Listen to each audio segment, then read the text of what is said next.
Connecting a Yamaha keyboard to Ableton Live allows you to use the keyboard as a MIDI controller for recording and playback. The connection method depends on whether your keyboard has a USB port or traditional 5-pin MIDI ports. This tutorial outlines both methods.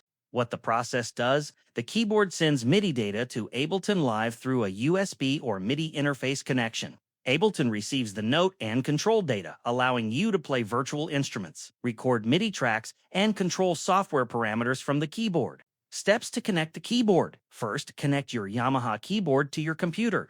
If you have a newer model with a USB port, use a standard USB-IA to USB-B cable or a USB-C cable if your keyboard supports it. Plug one end into the keyboard and the other end into your computer. If you have an older keyboard with 5-pin MIDI ports, use a MIDI to USB interface cable. Connect the MIDI in plug from the interface to the keyboard's MIDI out port.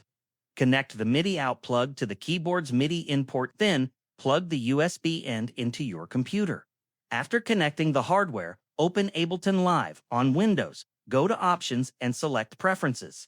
On Mac, go to Live and select Preferences. Next, open the Link or MIDI tab on the left side. Under the MIDI port section, find your Yamaha keyboard in the input list. Turn on the track option so Ableton can receive notes from your keyboard. If you want to use knobs, sliders, or other controls on the keyboard to adjust settings in Ableton, turn on the remote option as well.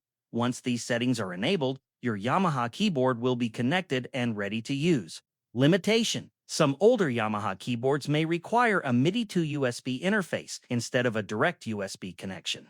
The track option is required for playing notes and recording MIDI. The remote option is only needed if you want to map physical controls on the keyboard to software parameters. This method is best suited for music production, live performance, and MIDI recording in Ableton Live.